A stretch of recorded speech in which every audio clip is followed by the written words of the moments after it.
ஏங்க இந்த ஹைடெக் பிச்சைக்காரன் ஏதோ சொல்றான், கொஞ்சம் கேட்டு வரீங்களா?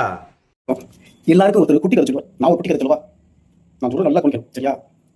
இப்ப நடக்கிற ஆட்சி புலிகேசி ஆட்சி நடக்குதா இல்ல புலித்தேவன் ஆட்சி நடக்குதா? இப்ப புலிகேசிக்கு கூட்டம் அதிகமா இருந்துச்சா புலித்தேவனுக்கு கூட்டம் அதிகமா இருந்துச்சா? உண்மை சொல்லணும்னா புலிகேசி ஆட்சியில தான் கூட்டங்கள் அதிகமா இருந்தது. ஏன்னா புலிகேசி கிரிமினல், ஒரு முட்டாள். அப்ப முட்டாள் அதிகாரத்துக்கு வந்த பிறகு மக்கள் முட்டாள்தனமா இருக்கிறதுக்காகவே மக்களை அவன் அவையில் இருக்கக்கூடிய அத்தனை அமைச்சர்களையும் முட்டாளா வச்சிருந்தான். ஜாரா போற அளவுக்கு வச்சிருந்தான். சோமபானம், சூறாபானம், களியாட்டம், சூதாட்டம், கார்பரேட் அரசியல், அதாவது ஆங்கில அரசியல் மூழ்கி போய் கிடக்குது. இந்த நாடே சின்னாவிடம் ஆக்கணுமே புலிகேசி. ஆனால் அப்படி நேரத்தில் பாருங்க புலித்தேவன்.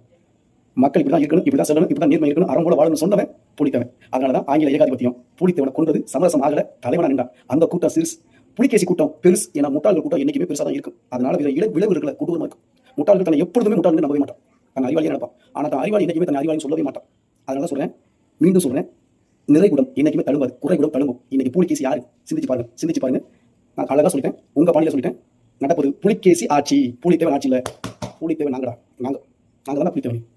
என்னங்க கேட்டீங்களா? இந்த ஹைடெக் பிச்சைக்காரன் சொல்றான், இப்ப நடக்கிறது வந்து புலிகேசி ஆச்சா, மக்கள்லாம் முட்டாளாம், அமைச்சர்கள்லாம் முட்டாளாம், ஒருத்தனையே கொண்டாடுற முட்டாள்களாம் அப்படின்னு சொல்லிட்டு இந்த நாய் சொல்லுது. இந்த நாய் வந்து அந்த கேஸ்ல இப்போ அடி வாங்குறதுனால, செருப்படி வாங்குறதுனால பைத்தியம் முத்திருச்சுன்னு நினைக்கிறேன் இந்த நாய்க்கு. அதுதான் கோட்டெல்லாம் பின்னாடி கட்டி வச்சுட்டு வெறும் டிஷர்ட்ல உட்காந்துட்டு பேசிட்டு இருக்கு. எவனை காசு கூட கொடுக்கல போல, பிச்சை கூட போடல போல, அதனாலதான் என்ன பண்றதுன்னு தெரியாம, என்ன வளருதுன்னு தெரியாம பேசிட்டு இருக்கு. இந்த நெஞ்ச தட்டி பேசுறான் பாருங்க, எடுக்கிறதே பிச்சை. இவனுக்கு இருக்கிறதுலே பிச்சை வாழ்க்கை வாழ்ந்துட்டு இருக்கானுங்க, மக்கள்கிட்ட பிச்சை கேட்டுட்டு இருக்கானுங்க. அதுவும் ஹைடெக்கா கோட் சூட்லாம் போட்டுட்டு பிச்சை கேட்கிற நாய் இந்த நாய். இந்த நாய் வந்து தாவேக ஆட்சியை வந்து புலிகேசி ஆட்சின்னு சொல்லுது. இந்த நாய்க்கு வேலை வெட்டியே இல்லை, இப்ப என்ன பண்றதுன்னே தெரியல. அதனால ஏதாவது ஒன்று பேசணும்னு சொல்லிட்டு உட்காந்து பேசிட்டு இருக்கு. இந்த நாயில என்ன சொல்றது, தீரன் திருமுருகா, ஹைடெக் பிச்சைக்காரா, யாரை பார்த்து புலிகேசி ஆட்சின்னு சொல்ற? அங்க புழு வண்டியா சுத்திட்டு இருக்கான் பாரு உன் அண்ணன், பிச்சை எடுத்து சுத்திட்டு இருக்கான் பாரு, கூட நீ அவன் டெக்னிக் எடுத்துட்டு பிச்சை எடுக்கிற பாரு. புலிகேசி ஆட்சின்னு சொல்லிட்டு உங்களை தான் சொல்லணும். போற இடத்துலாம் போய் சொல்லிட்டு மக்கள்கிட்ட பிச்சை எடுத்துட்டு நிக்கிற நாய்ங்க நீங்க வந்து தாவேக அரசு முதல்வர் விஜய் அவரையும் பேசுறீங்க. ஏன்டா உனக்குலாம் அறிவு இருக்கா இல்லையாடா?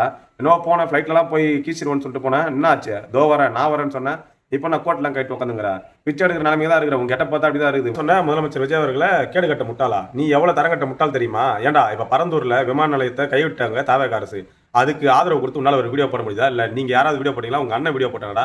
மக்களுக்காக நீங்க இருக்கிறீங்கன்னு சொல்றீங்க, மக்களுக்காக போராடுன்னு சொல்றீங்க, மக்களுக்காக நிப்பன்னு சொன்னீங்க. இப்ப எங்கடா மக்களுக்காக நின்னீங்க? திமுக தானே சொம்ப அடிச்சிட்டு இருக்கீங்க. அந்த சாட்டனை திமுகவே மாறிட்டான். இந்த மாதிரிலாம் நீங்க இருந்துட்டு நீங்க வந்து தாவேக அரசு முதலமைச்சர் விஜய் அவர்களையும் பேசுறீங்க. இப்ப நீங்க என்ன தெரியுமா பண்ணிட்டு இருப்பீங்க? எனக்கு தெரிஞ்சு பரந்தூருக்கு விமான நிலையம் வர வைக்கணும்னு சொல்லிட்டு கேஸ் போடலாமா அப்படின்னு சொல்லிட்டு டிஎம்கே கிட்ட காசு வாங்கிட்டு இருப்பீங்க. அந்த ரியல் எஸ்டேட் நிறுவனத்திட்ட காசு வாங்குறது ரெடியா இருப்பீங்கன்னு நினைக்கிறேன். பிச்சைக்கார பசங்களா, எச்ச பசங்களா. நீ என்ன பண்ற? இந்த வழக்கறிஞர் வேலையை விட்டு அந்த கோர்ட்ல 4 இடத்துல கீச்சுக்கிட்டு அதுல அங்கங்க ஒரு ஒட்டு போட்டுக்கிட்டு ஒரே ஒரு தட்டு நான் வந்து கொடுக்குறேன், நான் என் செலவுல வாங்கி கொடுக்குறேன். போய் எங்கன்னா ஒரு கோயிலில் போய் பிச்சை எடு, கோயிலுக்கு பிச்சை எடுக்க ஆரம்பிச்சிரு. ஆஃபீஸையும் டெவலப் பண்ணிக்கலாம், உன்னையும் கொஞ்சம் டெவலப் பண்ணிக்கலாம். புரியுதா?